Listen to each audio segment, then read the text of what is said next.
धर्म विधियों या औपचारिकताओं का अधीन नहीं है पुत्र युधिष्ठिर। धर्म अपने कर्तव्यों और दूसरों के अधिकारों के संतुलन कर, इसलिए धर्म का पालन अवश्य।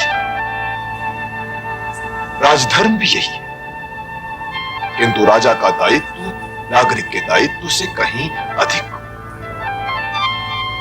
यदि कोई परिस्थिति देश के विभाजन की मांग कर रही है तो कुरुक्षेत्र में आ जाओ, किंतु देश का विभाजन कभी ना होने दो। या तुम पांचों भाई माता कुंती को काट कर आपस में बांट सकते हो? यदि नहीं तो फिर मातृभूमि का विभाजन कैसे संभव हो सकता है? ये बात इसीलिए सब कह रहा। युद्ध को टालने के लिए मैंने अपने देश का विभाजन भी स्वीकार कर लिया, किंतु तुम ये कभी न करना युधिष्ठिर, तुम ये कभी न करना। अब मैं थक गया हूं वासुदेव। वैसे भी अब मुझे कुछ और नहीं कहना। पुत्र अर्जुन, अब तो मेरे माथे पर मेरे देश की मिट्टी का तिलक लगा दो। ये सौभाग्य मुझे प्राप्त करने दीजिए। जी तो मेरा भी यही चाहता था देवकी नंदन, और मैं तुम्हें आदेश तो नहीं दे सकता था ना।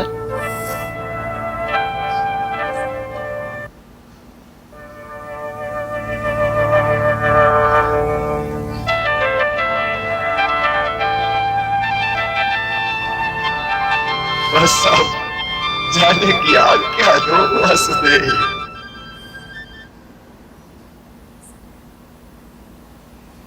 हे मातृभूमि, अब मुझे अपने माता श्री के पास जाने की आज्ञा दीजिए। हे आकाश, मेरे देश को धूप छांव वर्षा की कभी कमी न रहे, उसके वृक्ष सदा फलों से लदे रहे, उसके कमल खिले रहे, उसकी नव मल्लिकाएं अपनी सुगंध के बिछौने पर बैठी रहे, उसके जलाशय स्वस्थ और जीवित रहे, उसकी राजनीति के सूर्य को कभी ग्रहण न लगे, ग्रहण न लगे।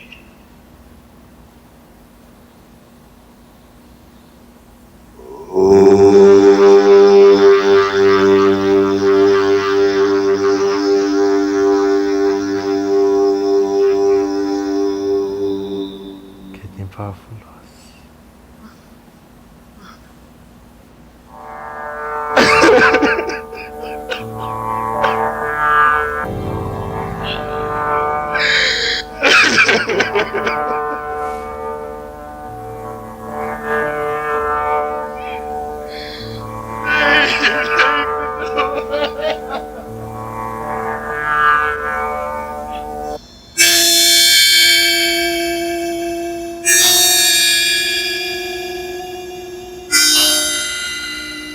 धन्य है वे आंखें जो नश्वर के अनश्वर होने का दृश्य देख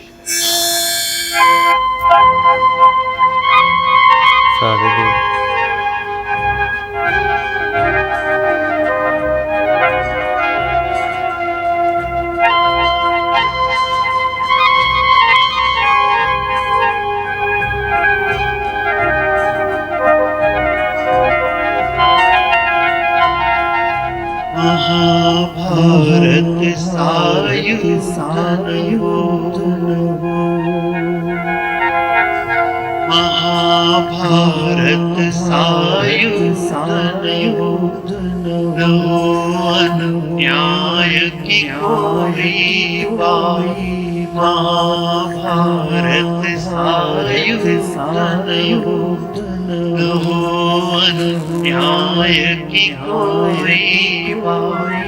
चलो हम भोले उसके साथ करे जो कृष्ण के जैसी कर्म है गीता का उपदेश महाभारत है शांति संदेश कर्म है गीता का उपदेश महाभारत है शांति संदेश कर्म है गीता का उपदेश महाभारत है शांति संदेश। महर्षि वेदव्यास का जय काव्य आज समाप्त हुआ। इसलिए हे मानव, तेरे वर्तमान से ये मेरी अंतिम भेंट है। अब तू इस अमर कथा की मशाल लेकर अपने भीतर और बाहर के अंधकार से जूझ, क्योंकि ये कथा तेरा कवच भी है और शस्त्र भी।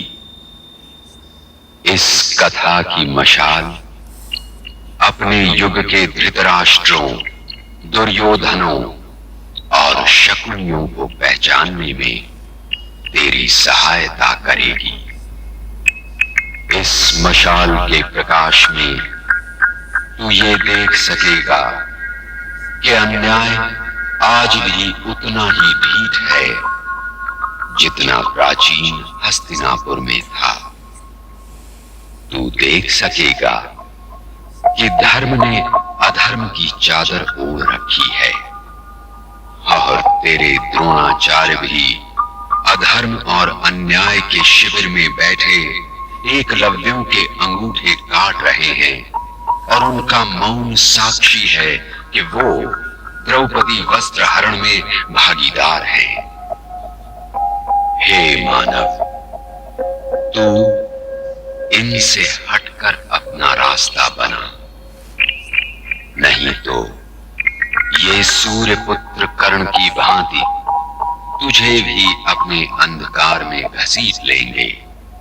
तू प्रकाश का उत्तराधिकारी बन, तू न्याय का उत्तराधिकारी बन, तू धर्म का उत्तराधिकारी बन और अपने भीतर के कुरुक्षेत्र को धर्म क्षेत्र बना। यही मोक्ष है। आज के एपिसोड में जो है ना, एक चीज़ जो है वो आपको समझ लगती है कि भाई क्षमा कर देना जो है ना वो कितना ज़रूरी है। क्योंकि जहाँ पे द्रौपदी आती हैं उनके दिल में ये होती है बात कि जो ज्येष्ठ पिताश्री और माताश्री हैं वो उन्हें आज्ञा देंगे तो वो कमरे में आएंगी। लेकिन क्योंकि दिल में वो चीज़ें होती हैं, बातें होती हैं, उनके लिए जो है वो मेरा ख्याल है कि क्षमा कर देना जो है ना वो बहुत ज़रूरी है, वरना वो चीज़ें आपके पीछे रहती हैं। मुझे ऐसा लगता है कि देखो महाभारत में जो चीज़ दिखाई गई है ना, और द्रौपदी को भी टाइम टू टाइम जिस चीज़ पर बोला गया था वो ये कि पर्सनल लेवल पर कुछ नहीं है। उन्होंने भी आज की जो डिस्कशन है उसमें ये बात बोली कि मेरी बात नहीं, ये मतलब हस्तिनापुर की जितनी भी महिलाएं हैं, जितनी भी एक कह लो कि पूरी दुनिया की औरतें उनके लिए है। सो पर्सनल लेवल पर जाकर कुछ नहीं है, मतलब धर्म और अधर्म की बात जो है वो बताई गई है और दिखाई गई है। और जाते जाते जिस तरह से पितामह ने जो नॉलेज था वो एक तरह से ज्ञान दिया कि किस तरह का राज्य होना चाहिए, क्या चीज़ें होनी चाहिए, क्या नहीं होनी चाहिए, क्या गलतियाँ उनसे हुई और किस तरीके से उनको जहाँ जहाँ पर स्टैंड लेना चाहिए था उन्होंने नहीं लिया। सबसे पहले तो एक्सेप्टेंस बहुत ज़्यादा ज़रूरी होती है। सो आज के टाइम में भी बात करें तो वाकई में जैसे काल ने एंड पर बोला कि धृतराष्ट्र, दुर्योधन, फिर उसके साथ शकुनी मामा, सब आपको नज़र आएंगे। लेकिन ये है कि आपने किस तरीके से अब उसको डील करना है, ये आप पर डिपेंड करता है। सही बात है। तो मैं ये बात बोलूँगी कि वाकई में ये चीज़ें हैं। आप महाभारत जब देख रहे होते हो ना, तो आप बहुत सारी चीज़ें समझ रहे होते हो, अपनी सराउंडिंग की चीज़ें समझ रहे होते हो, और प्रैक्टिकली ना आपको इसका एक महत्व समझ आता है कि लोग किस तरह के होते हैं, उनकी मानसिकता क्या होती है, उनकी इंटेंशंस क्या होती हैं। क्योंकि वो कहीं ना कहीं पर मतलब जो मैं समझ पा रही हूँ, महाभारत लोगों के कैरेक्टर को डिफ़ाइन कर रहा है, उनकी आदतों से, उनके एक्ट से। और बहुत मरतबा ऐसा होता है कि हम जिन चीज़ों को नॉर्मल ले रहे होते हैं ना, वो नॉर्मल नहीं होती, और हम लोग बहुत मरतबा इसी वजह से धोखे खाते हैं। तो मुझे लगता है कि वाकई में महाभारत जो आपका एक माइंडसेट चेंज करती है ना, वो मुझे तो लगता है कि हर इंसान को ज़रूर देखनी चाहिए महाभारत। एक आपका पर्सपेक्टिव, आपकी सोच, आपके लाइफ कैसे गुजारनी, उन सब चीज़ों को समझने की जो है वो आपको हेल्प करती है। और बीच में जो बीच पितामह वाला जो एक सीन था, हमें ये लगा था शायद कि उन्होंने ना जैसे ही युद्ध खत्म हुआ होगा, मुझे भी ये लगा था, हाँ। तो उन्होंने इच्छा मृत्यु जो है वो ले ली होगी। लेकिन वो जाते हुए जो मिट्टी वाली बात करके गए कि मेरे माथे पे लगा दें, वो भी जहाँ मुझे काफ़ी ज़्यादा इमोशनल लगा, क्योंकि वाकई में मिट्टी से इंसान को बहुत प्यार होता है। बिल्कुल, अपनी मिट्टी से बहुत प्यार होता है, और आपका कनेक्शन कभी भी अपनी मिट्टी से नहीं ख़त्म होता। आप कहीं पर भी आप जितने मर्जी अपने आप को चेंज कर लें, आप दुनिया के जिस मर्जी मुल्क में रह के जितने मर्जी जो है ना अमीर हो जाएं, लेकिन जो आप अपनी धरती पर आके आपको एक सुकून मिलता है ना, वो आपको कहीं नहीं मिल सकता। पर पता नहीं इंसान के भाग्य में क्या लिखा होता है, ये इंसान नहीं जानता। लेकिन ये कि मैं ये ज़रूर समझती हूँ, जहाँ पर आप जितने कर्म होते हैं, आपको अपने वो पूरे कर आगे निकलना पड़ता है। सही बात। बाकी कमेंट सेक्शन में आप ज़रूर बताइएगा आपका क्या कहना है आज के एपिसोड के बारे में। वो सब पॉइंट्स जो हम नहीं समझ पाए, आप हम लोगों को कमेंट सेक्शन में समझाते हैं, उसके लिए थैंक यू सो मच। बहुत अच्छा लगता है जानकर, हमारे सवालों के जवाब देते हैं। और आज के एपिसोड में जो पॉइंट्स हमसे रह गए हैं वो भी ज़रूर हमें बताइएगा। मिलेंगे नेक्स्ट वीडियो में। Good bye.